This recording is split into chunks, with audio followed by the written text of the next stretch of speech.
बिहार भर के शिक्षा विभाग की एसीएस डॉक्टर एस सिद्धार्थ पर खूब बातें करते हैं, नाराज हैं, कहते हैं कि हम एसीएस को समझा देंगे। लेकिन शिक्षक अब एसीएस से सीधा संवाद कर रहे हैं, बातें कर रहे हैं। चाहे वो शिक्षा विभाग के एसीएस के पास गया का वो ऑडियो गया हो जिसके बाद में शिक्षा विभाग में एक बड़ी कार्रवाई हुई, या फिर एसीएस के पास लोग सवाल भेज रहे हैं, ये चीज़ें हैं। और इससे साफ पता चलता है कि एसीएस से शिक्षक नाराज नहीं है, शिक्षकों का एक बड़ा तबका एसीएस के साथ खड़ा है। जी नमस्कार, मैं हूं विपुल कुमार और आप देख रहे हैं सूर्य बिहार डिजिटल न्यूज़। अब हम बिहार भर के दर्शकों से विनम्र अपील करना चाहेंगे कि जो दर्शक सूर्य बिहार चैनल को अब तक यूट्यूब पर सब्सक्राइब नहीं किए हैं, सब्सक्राइब कर लें, बेल आइकन को दबा लें, क्योंकि अगर आपका भाई लगातार आपके लिए आवाज़ उठा रहा है, लगातार ये संस्थान आपके लिए आवाज़ उठा रहा है, समाज की खबरें आपके तक पहुंचा रहा है, तो आपका भी दायित्व तो बनता है कि आप इस चैनल को सब्सक्राइब करें, बेल आइकन को दबाएं। इससे एक बात और है कि हमारी खबर सबसे पहले आप तक पहुंचेगी। अब खबर आपको विस्तार से बताने जा रहे हैं। बिहार के शिक्षा विभाग के जो एसीएस हैं डॉक्टर एस सिद्धार्थ, उनके मन में कई तरह के प्लान चल रहा है और कई प्लानों पे वो लगातार काम कर रहे हैं। और इस संबंध में वो शिक्षकों से भी सुझाव ले रहे हैं, बिहार के जनता से भी सुझाव ले रहे हैं, बिहार के लोगों से भी सुझाव ले रहे हैं। इसके लिए उन्होंने विज्ञापन भी प्रकाशित किया कि जो समस्या है या कुछ सुधार चाहते हैं तो आप फलाना नंबर पर आप कांटेक्ट करें। उन्होंने अपना नंबर भी जारी किया है, तमाम चीज़ें हैं। और एसीएस से आज जो है 10 सवाल किए गए हैं और वो 10 सवाल आप सवालों के जवाब आप सुनकर चौंक जाएंगे आप इन 10 सवालों के। एसीएस क्या कुछ अपने शनिवार के संवाद में कह रहे हैं, जरा आप खुद सुन लीजिए। सर, इसमें पहला सवाल है राकेश कुमार, ये हेडमास्टर हैं मध्य विद्यालय वानिया ब्लॉक मोदनगंज जहानाबाद से। इनका सर कहना है कि विद्यालय में सुधारात्मक विद्यालय निरीक्षण हो, ग्रामीण से शिक्षकों का फीडबैक लिया जाए, फीडबैक नकारात्मक आने पर उन्हें सुधरने का 1 या 2 मौका दिया जाए, तत्पश्चात बदलाव नहीं दिखने पर कठोर कार्रवाई की जाए, जिसमें बर्खास्तगी भी अपेक्षित है। अन्य कार्य हेतु सर एक और ये रख रहे हैं कि मध्य विद्यालय में एक गैर शैक्षणिक कर्मी की बहाली की जाए। सर इसमें देखिए, मैं अनेक बार और विभिन्न स्तर पर मैं बोलता रहा हूँ, जो शिक्षा जो है, शिक्षा विद्यालय में शिक्षा जो है, इसका जो दायित्व है, एक तो टीचर तो पढ़ाते ही हैं, बच्चे आते हैं, लेकिन इसकी रिस्पॉन्सिबिलिटी पूरे समाज की है। और जब तक ये पूरा समाज इसकी रिस्पॉन्सिबिलिटी नहीं लेगा तब तक शिक्षा व्यवस्था सुधरेगी नहीं। इसमें अभिभावक का बहुत बड़ा रोल है, साथ ही साथ जो पंचायती राज संस्थाएं हैं, मुखिया हैं, वार्ड सदस्य हैं, साथ ही साथ जो आंगनवाड़ी सेविका सहायिका और पूरे जितनी भी सरकारी तंत्र है पंचायतों में, इन सभी का दायित्व है कि विद्यालय में नज़र रखें और सभी प्रकार का नज़र रखें। देखें कि टीचर्स पढ़ा रहे हैं, नहीं पढ़ा रहे हैं, होमवर्क दिए जा रहे हैं, क्लासरूम हो रहा है, मिड डे मील हो रहा है, और सभी प्रकार के जो कार्य है उसमें बढ़ चढ़ के अपना योगदान दें।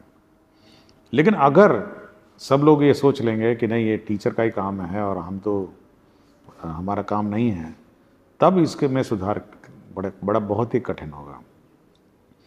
और यह सुनिश्चित करना कि सभी विद्यालय ठीक तरह चले, मेरा अपना विचार है कि सभी को और सभी जितने भी स्टेक होल्डर हैं गांव में, सभी को उस पर नज़र रखनी चाहिए और दबाव से ही, सामाजिक दबाव से शिक्षा में सुधार होगा, क्योंकि ये बहुत ही महत्वपूर्ण है।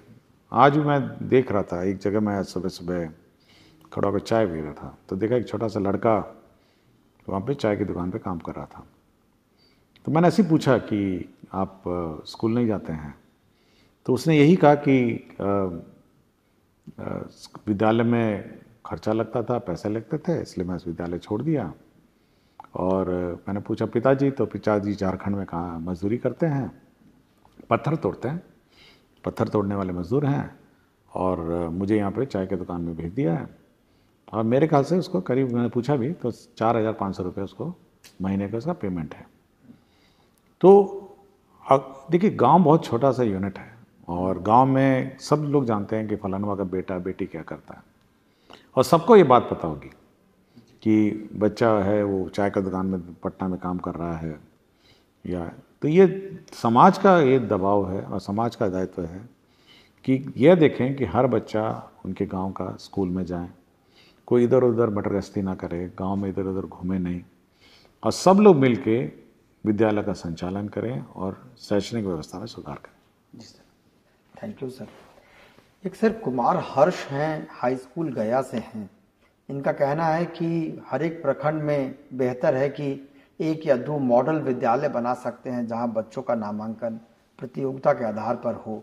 वहां शिक्षक भी अगर प्रतियोगिता के आधार पर आए तो बच्चों की स्थिति बेहतर पढ़ा सकेंगे, और इस तरह से क्या संभव है? देखिए सरकार की पॉलिसी रही है कि यूनिवर्सल एजुकेशन रहे और सभी को एक समान एजुकेशन दिया जाए, लेकिन हम लोग कुछ स्कूल ज़रूर हर प्रखंड में एक मॉडल स्कूल बनाएंगे ताकि लोग उसको देख के नकल करें, मतलब जो बाकी स्कूल हैं वो उस स्कूल से मार्गदर्शन लें। पहले जिला में शुरू करेंगे, हर एक जिला में स्कूल चयनित करेंगे, फिर हम लोग अनुमंडल और फिर प्रखंड में, ताकि एक मॉडल, ये इसलिए नहीं कि बच्चा उधर कुछ बच्चे जाएं या इधर बच्चे नहीं जाएंगे, लेकिन बाकी स्कूलों के लिए वो एक मॉडल बने कि भाई आपका स्कूल भी वैसे बनना चाहिए। तो उस काम पर काम चल रहा है और हम लोग चयन कर रहे हैं, और जिला में कम से कम शुरुआती दौर पर हर जिले में हम लोग एक मॉडल स्कूल बनाएंगे, उसको सबसे उत्कृष्ट बनाएंगे और उसकी देखा देखी फिर अनुमंडल बनाएंगे, फिर अनुमंडल का स्कूल का देखा देखी फिर प्रखंड बनाएंगे। तो इस पर कार्य चल रहा है। ये बहुत अच्छा होगा सर। सर बहुत सारे सवाल शिक्षकों द्वारा पूछे गए हैं कि नवाचार से संबंधित सवाल हैं, तो मैं सर एक सामान्य सा ये है जिसमें शिक्षकों ने जो चाहा है वो विद्यालय में किस प्रकार के नवाचार किए जाने चाहिए, इस संबंध में सर आपका कुछ? देखिए ये टीचर की व्यक्तिगत रुचि पर है और मैं समय समय पे बहुत सारे टीचर्स के नवाचारों को देखता रहता हूँ और मेरे समक्ष भी बहुत सारी जानकारी आती रहती हैं। लोग बहुत बढ़ चढ़ के अपने व्यक्तिगत रुचि लेके करते हैं। अब मैं एक टीचर का सूचना मुझे मिला था, एक रंजन कुमार हैं, प्रधान अध्यापक मध्य विद्यालय बीहट में। तो ये इतनी रुचि लिए हैं कि ये पहला 2018 में इन्होंने अपना पर्सनल लोन लेके एक स्कूल में टीवी लगाया। 2018 की बात सोचिए, उसने अपना पर्सनल लोन लेके टीवी लगाया कि हम स्कूल में स्मार्ट क्लास चलाएंगे। अब इस प्रकार का आप सोचिए नवाचार लोग करते हैं कि भाई अपनी रुचि लेके। इसी तरह मुझे प्रियंका कुमारी, शिक्षिका मध्य विद्यालय मल्हा टोल परिहार सीतामढ़ी का भी आया। इसकी भी मुझे सूचना है कि ये बढ़ चढ़ के जो TLM है, इक्विपमेंट्स है, अपने आप बनाती हैं और काम करती हैं। साथ ही साथ पूजा बोस हैं, प्राथमिक विद्यालय जनक बाग कुल्ला खास कस्बा पूर्णिया। तो ये व्हाट्सएप के माध्यम से जो टीचर्स हैं, जो अभिभावक हैं, उनसे संपर्क करती है कि आपका जो बच्चा है वो किस प्रकार पढ़ रहा है, क्या कर रहा है। और मैं एक बार हाल ही में मैं किसी वीडियो में देख रहा था, मुझे याद नहीं आ रहा स्कूल का नाम, कि एक टीचर उंगलियों में पपेट कागज़ बना के, पपेट बना के बच्चों को सिखा रही थी। तो यह टीचर की बड़ी मतलब व्यक्तिगत रुचि है कि कैसे बच्चों को मतलब अट्रैक्ट करे स्कूलों में, कैसे उसको कम्युनिकेट करे। ये बहुत टेक्निकल मैटर है। ये मतलब ये अपने अंदर आपको भावना होनी चाहिए कि कैसे बच्चों से आप लिंक स्थापित करें, कैसे बच्चों से संवाद स्थापित करें और कैसे बच्चों से आप बात करके उसको बातें समझाएं।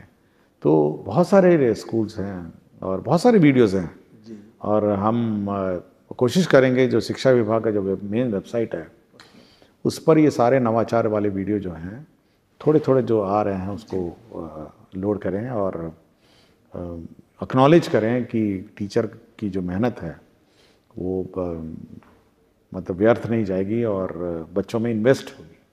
बहुत अच्छा है सर, इससे दूसरे शिक्षक भी सीख पाएंगे सर ये। हाँ, क्योंकि अगर आप वेबसाइट में, हमारी बिहार सरकार की शिक्षा की वेबसाइट में ये सारे टीचर्स बहुत रुचि लेते हैं। मैं देखा एक टीचर ने मतलब रोबोट्स बनाते हैं, और अभी मैंने देखा कि कोई माइक्रो प्रोसेसर से 2-3 लड़कियां कुछ अपना किट बना रही थी। तो मैं बहुत ही अलर्ट रहता हूँ और मेरे पास बहुत जानकारी आती हैं। तो हम तो सोच रहे हैं कि ये सब जो इश्यूज़ हैं उसको हम लोग, और जो नवाचार के प्रैक्टिसेस हैं, इसको हम लोग अपने विभागीय वेबसाइट पर डालेंगे। जी सर, ये बहुत ही उपयोगी होगा सर। सर, एक कंप्यूटर शिक्षक है अविनाश कुमार, इनका कहना है कि बिहार के माध्यमिक विद्यालयों में कार्यरत शिक्षक से शिक्षण के बदले कंप्यूटर पर और बहुत सारे गैर शैक्षणिक कार्य लिए जाते हैं, जबकि गैर शैक्षणिक कार्य नहीं करने के लिए आदेश भी दिए गए हैं। तो कृपया इस संबंध में कुछ। देखिए, इसमें बहुत स्पष्ट है कि कंप्यूटर जो टीचर हैं उनका काम है कंप्यूटर क्लास का संचालन, और कंप्यूटर का क्लास का संचालन हो और कंप्यूटर बच्चों को सिखाएं। और कुछ ही मेरे ख्याल से पिछले एपिसोड में ये बात आई थी, बच्चों ने शिकायत की थी कि कंप्यूटर हैं लेकिन हमको सिखाया नहीं जाता है। तो इसलिए यह बिल्कुल स्पष्ट है कि यह शैक्षणिक कार्य जो है यह करने का कार्य है। और जहाँ तक डेटा एंट्री ऑपरेशन है, बहुत सारा हम लोग डेटा लेते हैं स्कूल का, तो इसके लिए हम लोगों ने अलग से व्यवस्था की है, BRC में व्यवस्था की है और क्लस्टर रिसोर्स सेंटर में की है, तो वहाँ जाके कर सकते हैं। और हम लोग उसको भी और स्ट्रेंथन कर रहे हैं, उनको लैपटॉप दे रहे हैं ताकि वहाँ पे डेटा एंट्री हो। स्कूल के क्लासरूम में डेटा एंट्री मेरे ख्याल से ये नहीं अलाउड नहीं। शुक्रिया सर। एक नारायण झा है सर, ये मधुबनी के शिक्षक हैं। इनका कहना है कि क्या हम प्रतिदिन विद्यालयों में हिंदी एवं अंग्रेजी के लिए सुलेख की कक्षाएं भी संचालित कर सकते हैं? ये बहुत आवश्यक लगता है। देखिए, कक्षा क्या संचालन करना है इसका मार्गदर्शन राज्य सरकार नहीं देती है, और हम लोग बीच बीच में यह देखते रहते हैं कि बच्चों का लर्निंग कैपेसिटीज़ क्या हैं, लर्निंग लेवल्स क्या हैं। हाल ही में जैसे हम लोगों ने, आपको याद होगा कि मैथ्स और रीडिंग, बिल्कुल सर, हम लोगों ने एक रिसर्च और सर्वे किया था। हम लोगों ने 1000 स्कूल इंडिपेंडेंटली जांच किया था हम लोगों ने, और बच्चों से पूछा था कि मैथ्स का ज्ञान कैसा है और रीडिंग स्किल का, और बहुत सारे ज्ञान उनका चेक किया था। तो ये 2 में उनका काफ़ी कम दिखा। तो इसीलिए हम बार बार उनको सभी को कहे हैं कि हर दिन जो प्रथम क्लास होगी वो मैथ्स होगी और सेकंड क्लास होगी वो रीडिंग होगी। बाकी क्लास तो हेडमास्टर और टीचर पर निर्भर करता है कि वो क्या संचालन करें, लेकिन ये 2 चीज़ जो हम लोगों ने आइडेंटिफाई की है, कमज़ोरी जो बच्चों में है, इसको सुधारने के लिए हम प्रयत्न कर रहे हैं। ये बहुत अच्छा है सर। ये आप यहाँ से विभाग की एक चिट्ठी भी अभी निकली है 100 घंटे के लिए। हाँ, 100 दिन के लिए 100 घंटा मैथ्स और 100 घंटा हमारा रीडिंग। और फिर मैं बार बार ये कहूँगा कि अभिभावक को चेक करना चाहिए कि उसका बच्चा ये 100 घंटा ज्ञान प्राप्त किया नहीं किया है, स्कूल में 100 घंटा हो रहा है नहीं हो रहा है। तो इस पर ज़्यादा रुचि होनी चाहिए। देखिए, सभी को स्कूल में क्या पढ़ाया जा रहा है इस पर रुचि होनी चाहिए। शुक्रिया सर, बहुत उपयोगी है। और एक बच्ची का सवाल है सर, साक्षी कुमारी है रोहतास की, ये शांति प्रसाद जैन महाविद्यालय की 12वीं कक्षा में पढ़ती है। इनका कहना है कि निवेदन है कि मैंने आपके विषय में इतना जाना है कि उससे पता चलता है कि आपने शिक्षा के विभिन्न क्षेत्रों में सुधारे किए हैं और अभी भी कर रहे हैं, लेकिन हमारे विद्यालय में शिक्षकों और शिक्षिकाओं एवं विद्यार्थियों का सही अनुपात नहीं है, जिसके कारण पठन पाठन की क्रिया में रुकावट आती है एवं हमारे विद्यालय में विज्ञान एवं अंग्रेजी के शिक्षकों का अभाव है। तो आपसे समाधान की अपेक्षा। देखिए, हम लोगों ने एक स्टडी किया था, और मैं भी जब स्कूल जाता हूँ, कुछ ऐसे भी स्कूल हैं जिसमें क्लासें हैं 6 और 18 टीचर पहुँच गए हैं, और मतलब अनुपात में दुगनी हो गए हैं। तो हम लोगों ने एक व्यवस्था की है कि जिला पदाधिकारी की अध्यक्षता में कमेटी बनाई है। हाल ही में कल कैबिनेट मंत्री परिषद ने स्वीकृत किया और अधिसूचना राज्य सरकार ने निकाली है कि टीचर अनुपात, सब्जेक्ट अनुपात देके जिला के अंदर आप उनका स्थानांतरण करके सेट कर सकते हैं। अब जैसे IIT का लैब्स बन रहे हैं, तो हम लोगों ने ये कहा कि जहाँ जहाँ साइंस टीचर है या प्रैक्टिकल करना है तो आप वहाँ से डिप्यूटेशन कर सकते हैं। तो स्थानीय स्तर पर भी हम लोगों ने पावर्स दी हैं जिला स्थापना समिति को कि वो आवश्यकता अनुसार सब्जेक्ट वाइज अपना डिप्यूटेशन कर सकते हैं, और सब्जेक्ट वाइज ये इंश्योर करेंगे कि जो शिक्षक स्टूडेंट अनुपात जो है वो मेंटेन करते हुए अपना पोस्टिंग ट्रांसफ़र कर सकते हैं। कमेटी हम लोगों ने बना दी। ACS की बात को आप सुन लिए। ACS किस तरीके से हर सवाल के जवाब दे रहे हैं, वो कई तरह की प्लानिंग भी कर रहे हैं, प्लानिंग भी उनकी सुन लिए, लेकिन इससे भी इतर कुछ करने जा रहे हैं, आगे हम फिर आपको बताएंगे।